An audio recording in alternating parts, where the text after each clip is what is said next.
Pour venir en Allemagne, la première étape est toujours la même. Faire des cours de langue. Tu dois apprendre l'allemand. Seulement pour beaucoup, l'allemand est une langue extrêmement compliquée. Beaucoup s'y sont frottés un peu pendant 2 ans ou pendant 5 ou 6 ans au secondaire et beaucoup s'y sont piqués. Donc, du coup, beaucoup de personnes gardent de très mauvais souvenirs avec la langue. Beaucoup ont même fait espagnol, peut-être même chinois ou italien dans certains lycées. Et donc, du coup, ils n'ont jamais eu affaire à ça. Et donc, demander à ces personnes-là aujourd'hui de faire des cours d'allemand pour venir en Allemagne, c'est parfois un peu comme si tu leur demandais de se tuer eux-mêmes ou bien de se couper un bras. Malheureusement ou heureusement, dans cette vidéo, nous avons décidé plus ou moins de partager avec toi un certain nombre d'astuces qui peuvent plus ou moins vous permettre d'étudier et d'apprendre facilement l'allemand. Regardez cette vidéo jusqu'à la fin. Et puis, les 2 dernières astuces que je vais donner dans cette vidéo sont pour moi les plus importantes. Donc, tu dois regarder absolument cette vidéo jusqu'à la fin. Si tu n'es pas encore abonné à notre chaîne, on va prendre 1 seconde pour que tu t'abonnes. Merci. N'hésite pas de liker la vidéo, n'hésite pas de la partager autour de toi avec les personnes qui sont intéressées par le type de contenu que nous proposons. Si tu as besoin d'un cadre parfait pour faire tes cours de langue à Yaoundé et à Douala, nous sommes là pour toi. Tu as besoin d'orientation ou bien tu veux avoir un certain nombre d'informations sur les procédures des visas, tu as besoin d'accompagnement, nous sommes là également aussi disponibles. Nos numéros sont dans la description de la vidéo. Nos locaux sont ouverts à Yaoundé et à Douala de lundi à vendredi, de 8h à 16h30. Installe-toi et au cours des 10 prochaines minutes environ, je m'en vais partager avec toi 6 astuces indéniables pour parler et apprendre facilement l'allemand en 2024.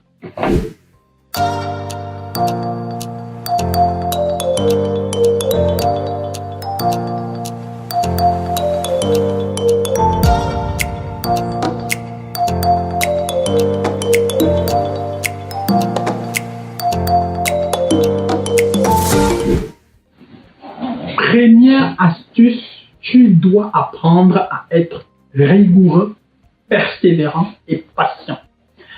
Quand je parle de rigoureux, c'est que tu dois te mettre à fond au travail.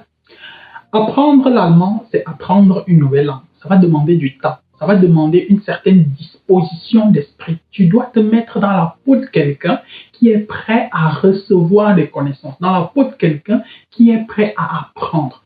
Il peut m'arriver que les enseignants que tu auras devant toi, que ce soit tes petits frères, que ce soit tes petits frères de très très loin, tu n'es pas là pour te mettre en concurrence avec quelqu'un, tu n'es pas là pour te comparer avec quelqu'un, tu es là pour apprendre. Et donc si tu as devant toi une personne, c'est que l'administration de cette structure-là a décidé, a jugé que cette personne avait plus ou moins les compétences requises pour se placer devant toi et t'aider progressivement à obtenir ce que tu veux. Toi, tu veux apprendre l'allemand, lui, il peut t'amener à apprendre facilement l'allemand. Et donc, ce n'est que sur ça que tu dois te concentrer. Tu dois être rigoureux envers toi-même. Apprendre l'allemand, ici, ce n'est plus comme quand tu étais au collège où tu devais faire tes devoirs, parfois ne pas faire, parfois dribbler certains cours, parfois ne pas dribbler certains cours. Ça ne marche malheureusement pas comme ça. Si tu n'es pas rigoureux envers toi-même, si tu n'es pas discipliné, ça ne va pas marcher. L'allemand commence au niveau A1.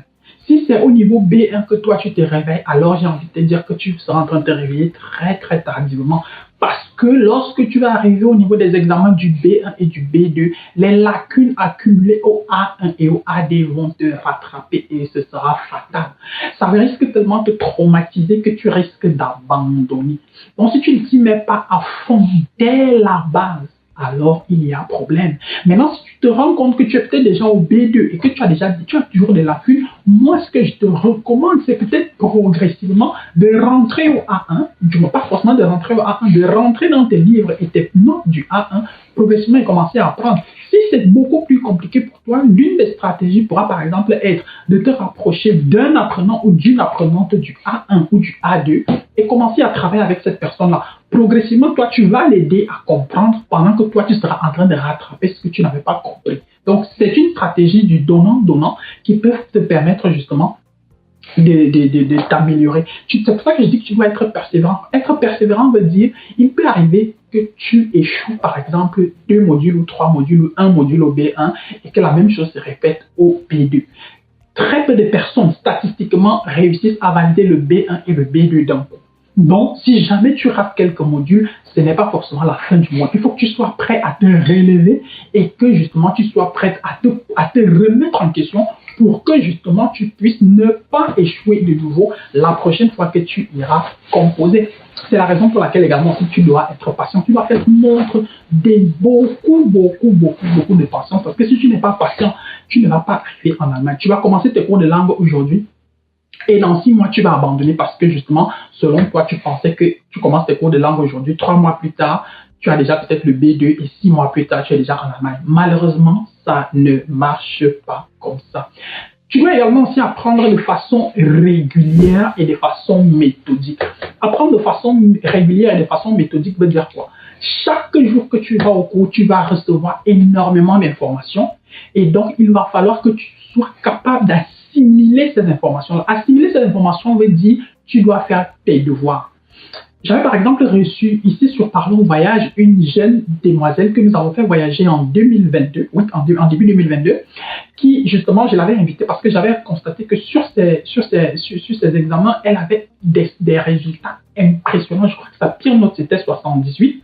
Et donc du coup, elle avait plus ou moins partagé quelques astuces où elle disait que elle, ce qu'elle faisait généralement, c'est qu'avant le cours, si elle vu qu'au début de chaque niveau, on vous donne un programme qui vous dit exactement quand est-ce que vous allez faire quoi.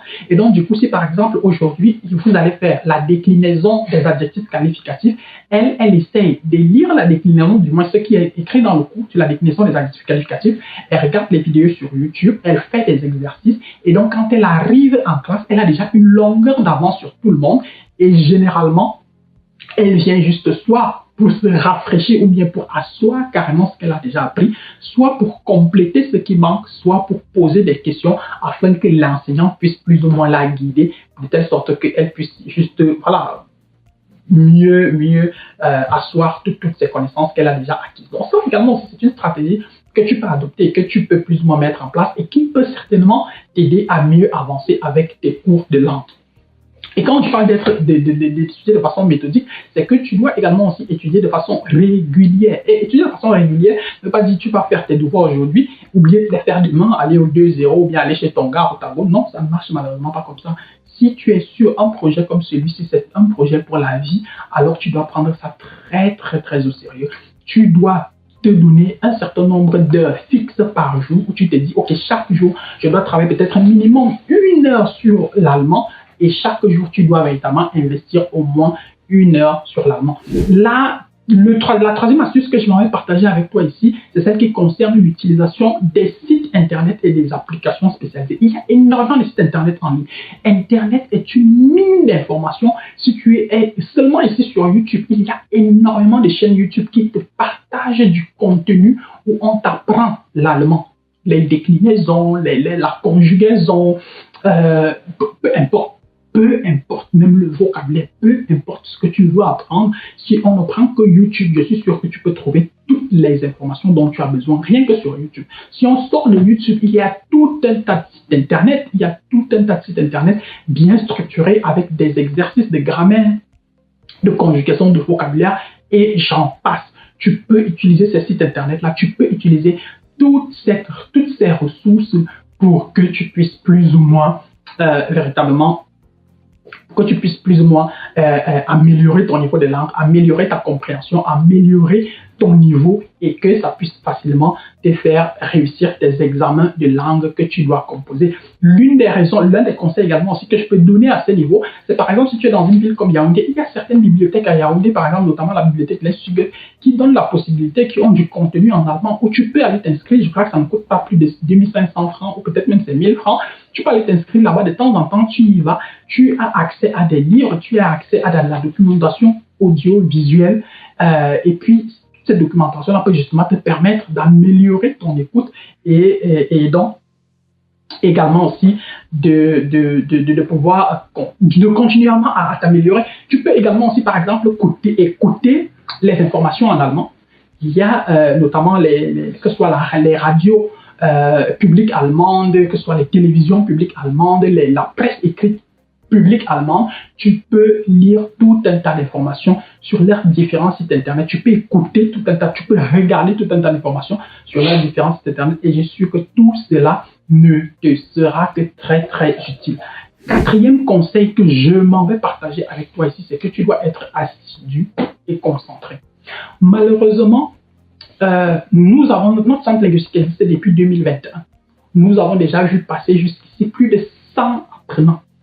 Et très peu d'entre eux ont poussé les cours de langue jusqu'à la fin, justement parce que déjà quand tu regardes les listes de présence, beaucoup de personnes, rares sont les personnes qui viennent 5 jours sur 5 au cours, rares sont les personnes qui sont là tous les jours, rares sont les personnes qui sont véritablement concentrées. Beaucoup de personnes font les cours d'allemand parce que leur tante a dit que, leur oncle a dit que, leur grand frère a dit que, leur mère a dit que. Non. C'est vrai, c'est peut-être ta tante, ta grande sœur, ta mère, ton père, ton oncle qui te pousse vers cette voie-là. Mais au final, il s'agit et après, tout de ta vie et de ta vie à toi. Donc, c'est à toi également de t'y mettre. Si tu n'y mets pas du tien, ça ne va pas marcher. C'est toi qui dois faire les cours de langue. C'est toi qui vas aller composer. Personne ne va composer à ta place. Personne ne va faire les cours de langue à ta place. Donc, si tu ne t'y mets pas, ça ne va malheureusement pas marcher. Et t'y mettre veut dire, tu dois être assidu, tu dois être concentré, tu dois être...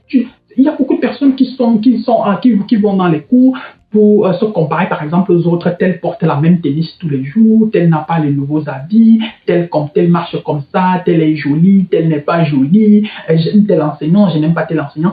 Il faut être capable de se mettre au-dessus de tout cela. Moi, vous ne devez pas forcément... Bon, c'est vrai, on ne va pas enlever tout ce côté-là de la vie, c'est vrai, mais ça ne doit pas non plus devenir l'élément central qui dirige votre vie, parce que, disons-le, les cours de langue coûtent aussi excessivement cher. Dans notre centre linguistique, les prix vont entre 110 et 140 000 francs. Lorsque un parent sort 140 000 francs à dépenser en chaque 2 mois et demi, c'est énormément d'argent. Il faut que le résultat suive. Si le résultat ne suit pas, les gens vont se fatiguer, les gens vont se lasser. Vous n'êtes pas la seule source de dépenses. Et lorsqu'on dépense de l'argent, on doit voir les résultats. Le résultat et le produit de cet argent, c'est que toi, tu dois réussir. Si tu ne réussis pas, alors on va juste te mettre de côté et se concentrer sur les personnes qui veulent bien faire avec, sur les personnes qui acceptent de marcher. L'une des astuces que m'a également aussi proposé l'une de nos apprenants, c'est que chaque jour, toi qui fais les cours d'allemand, tu dois être capable de te placer devant un miroir et de résumer ta journée en allemand. Tu dois résumer ta journée en allemand. Tu t'es levé à quelle heure? Tu t'es brossé les dents à quelle heure? Qu'est-ce que tu as fait le matin? Est-ce que vous avez prié? Tu dois être capable d'utiliser tous ces verbes-là en allemand. Ich hab heute Morgen habe ich, 10 Uhr habe ich, 12 Uhr bin ich, bla bla bla bla bla bla bla. 16 Uhr sind wir. Peu importe comment tu vas dire ça, mais il faut que tu sois capable de résumer ta journée en allemand. Et en résumant ta journée en allemand, tu profites de plusieurs éléments. Notamment, tu fais une introspection et l'avantage de faire une introspection, c'est que ça t'amène à revivre un certain nombre de choses et ça t'amène aussi progressivement à te poser des questions. Et donc, si tu te poses des questions, tu vas forcément essayer du mieux que possible de t'améliorer. Et à partir du moment où tu commences à te poser des questions qui vont t'amener à t'améliorer, alors tu es sur le très bon chemin. À côté de ça, le fait de faire cet exercice-là en allemand fait également aussi en sorte que ça va augmenter ton vocabulaire. Parce que chaque jour, tu ne vas pas faire exactement la même chose. Et il y a des jours où la routine va prendre le pas, mais il y a des jours, par exemple, où tu vas te décaler. Il y a des jours où tu vas rendre visite à quelqu'un. Donc, il va falloir que tu trouves comment on dit rendre visite à quelqu'un. Il y a des jours où tu vas manger un gâteau. Il va falloir que tu trouves comment on dit manger un gâteau. Et il y a des jours où tu vas prendre le taxi. Comment est-ce qu'on dit prendre le taxi? Il y a des jours où ta grand-mère va venir vous rendre visite. Donc, il va falloir que tu comprennes, que tu saches comment on dit grand-mère et comment on dit quelqu'un est venu nous rendre visite. Et il y a des jours où tu vas faire des sorties avec des amis, tu vas aller à la piscine, tu vas aller faire du sport. Tu vois que le fait de faire cet exercice-là va t'amener du mieux que possible à enrichir ton vocabulaire sur le quotidien. Et tous ces exercices-là sont partis généralement aussi des exercices que vous devez faire lors des examens officiels, que ce soit le B1 ou bien le B2. Donc, c'est un exercice qui ne sera bénéfique que pour toi. Déjà, ça va t'amener à te poser un certain nombre de questions. Comme je disais déjà tout à l'heure, tu dois assigner un nombre d'heures minimal où tu dois apprendre l'allemand et tous les jours où tu seras en dessous de ce quota horaire, forcément, ça va t'amener à te poser les questions d'une autre façon et certainement à essayer du mieux que possible de rentrer sur le bon chemin. Et le dernier point, la dernière astuce que je m'en vais partager avec vous, c'est celle qui consiste à avoir un bloc-notes. Tu dois avoir un bloc-notes avec lequel tu marches. Tu dois avoir un bloc-notes. Bon, c'est vrai que là, c'est mon ordinateur. Là, c'est par exemple mon ordinateur, mais supposons par exemple que c'est le bloc-notes. Tu dois avoir un bloc-notes comme celui-ci. Un bloc-notes comme celui-ci dans lequel tu notes un certain nombre d'éléments. J'ai parlé par exemple tout à l'heure de tout un tas de verbes qui font partie du quotidien. Aujourd'hui, par exemple, tu as pris le taxi, tu marches, tu étais peut-être dans le taxi, tu as entendu quelque chose à la radio, peut-être un verbe qui a attiré ton attention. Si on a passé le journaliste a par exemple dit réfléchir, comment est-ce qu'on dit réfléchir en allemand? Tu peux par exemple noter ça dans ton bloc-notes. Quand tu as peut-être un peu de temps, si tu as de la connexion, tu peux regarder sur Internet comment est-ce qu'on dit réfléchir en allemand. Si tu as écouté une expression, quelqu'un, peut-être un enseignant a utilisé une expression idiomatique, tu écoutes, tu peux par exemple demander, noter cette expression idiomatique-là, essayer de mieux la comprendre et essayer toi aussi, dans une situation plus tard, de l'utiliser tout simplement parce que c'est en forgeant qu'on devient forgeron. Übung macht den Meister. J'espère que tu as aimé la vidéo, j'espère que tu l'as regardée jusqu'à la fin parce que justement c'était une vidéo très importante pour tous ceux-là qui veulent faire les cours d'allemand et qui ont souvent besoin de conseils et d'accompagnement. Si tu cherches un cadre pour faire tes cours d'allemand, un cadre qui va progressivement t'amener sur ton chemin de l'Allemagne, n'hésite surtout pas de nous contacter. Tu es à la bonne adresse, nous serons ravis de t'apporter notre expertise et notre savoir-faire. Si tu as besoin d'accompagnement dans le cadre de la procédure de visa, n'hésite surtout pas à nous contacter. Si tu n'es pas encore abonné à notre chaîne, n'hésite pas à t'abonner, n'hésite pas à nous laisser tes questions en commentaire, partage la vidéo autour de toi avec les personnes qui aiment le type de contenu, qui sont intéressées par le type de contenu que nous proposons.